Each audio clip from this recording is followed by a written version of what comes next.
परमात्मा की वाणी सुनने वाले सभी वाणी प्रेमियों को मेरा हरिओम। परमपिता परमात्मा की कृपा से आप सभी का जीवन खुशियों से भरा रहे, मेरी यही कामना है। साथ ही मैं ये आशा करती हूँ कि आप डेली परमात्मा की वाणी का आनंद लेते होंगे।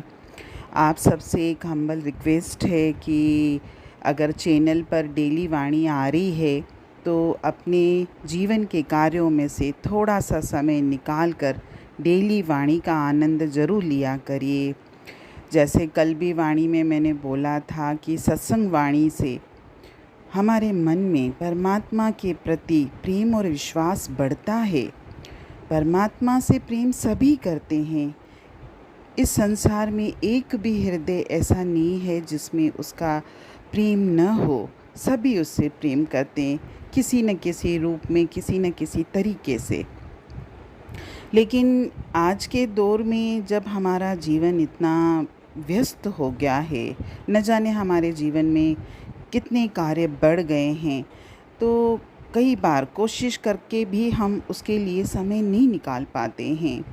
लेकिन अगर हम एक संकल्प ले लें, एक नियम बना लें कि प्रभु ये समय तेरे लिए, बस उस समय में मुझे संसार का कोई कार्य न याद करना है, न संसार के किसी कार्य को करना है, केवल और केवल प्रभु मैं तेरे साथ बैठूँगा, तुझे याद करूँगा, तेरा सिमरन करूँगा, तुझसे प्रेम करूँगा, तेरी भक्ति करूँगा। बस अगर हम ये संकल्प ले लेंगे तो हमारे लिए उससे जुड़ना आसान हो जाएगा, उसको याद करना आसान हो जाएगा।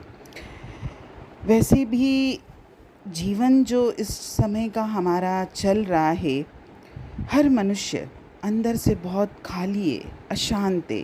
बाहर से तो हमको ऐसे लगता है कि संसार में हर व्यक्ति के पास साधन भरपूर हैं, चाहे किसी के पास ज़्यादा हो या किसी के पास कम हैं। सभी के पास भौतिक साधन बहुत हैं हम लोगों के पास, लेकिन हमारी आत्मा जो है अंदर, कभी कभी ऐसे लगता है कि कुछ कमी है मेरे जीवन में।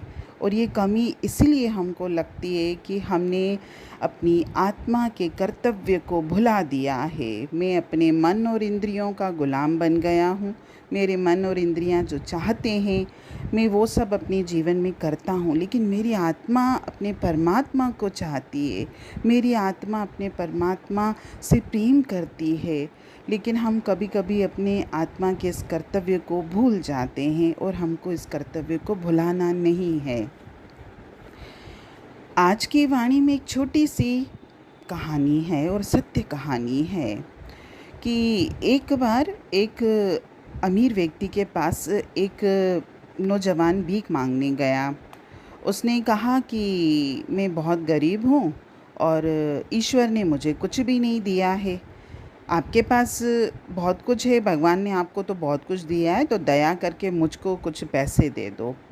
तब उस व्यक्ति ने, अमीर व्यक्ति ने उससे कहा, ठीक है, मैं तुम्हें 1 लाख रुपए देता हूँ, तुम मुझे अपने पैर दे दो। तो वो युवक बोलने लगा, पैर तो मैं नहीं दे सकता, क्योंकि मैं आपको पैर दूंगा तो मैं चलूँगा कैसे। तो फिर उस अमीर व्यक्ति ने कहा, ठीक है, तो मैं तुमको 10 लाख देता हूँ, तुम अपना हाथ दे दो मुझे। तो उस युवक ने कहा, नहीं, आप 10 लाख क्या, मुझे 50 लाख भी दोगे ना तो भी मैं अपना हाथ नहीं दे सकता। मैं आपको हाथ दूँ तो मेरा जीवन ही चला जाए, मैं काम कैसे करूँगा, मैं जीऊँगा कैसे बिना हाथ के। फिर उस अमीर आदमी ने बोला, चलो मैं तुमको 1 करोड़ देता हूँ, तो मुझे अपनी एक आँख दे दो।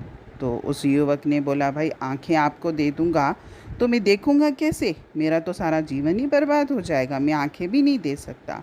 फिर वो व्यक्ति मुस्कुराए और बोले, जब तुम्हारे पास ईश्वर की तरफ से इतनी कीमती चीज़ें हैं, करोड़ों की चीज़ें हैं, तो तुम गरीब कैसे हो गए? तुमने ये कैसे कहा कि ईश्वर ने मुझे कुछ नहीं दिया है, मैं गरीब हूँ, इसलिए भाई मेरे, जाओ मेहनत करो और इन हाथों को दया मांगने के लिए नहीं, दया करने के लिए उठाओ।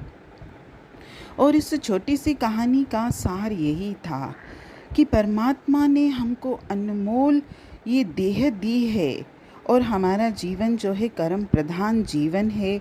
हमको कार्य करना है और जीवन में अगर इन हाथों को, इन पैरों को, इन आँखों को, इन कानों को केवल संसार के लोगों से कुछ मांगने के लिए या अपने जीवन को विलासिता में उलझाने के लिए नहीं मिले हैं हमको। ये जो अंग मुझे प्रभु ने दिए हैं, अपने कार्य करने के लिए दिए हैं। इन पैरों से आप सत्संग धरती पर जाइए, इन हाथों से आप दान धर्म करिए, इन आँखों से प्रभु के दर्शन करिए। जो ये आँखें दी हैं तो संसार की चीज़ें निहारने के लिए नहीं दी हैं, संसार के कार्य करने के लिए नहीं दी हैं। वो तो आपके वैसे भी हो रहे हैं, लेकिन इन आँखों से कभी तो इस संसार के हर जीव में उसको देखने की कोशिश करूं।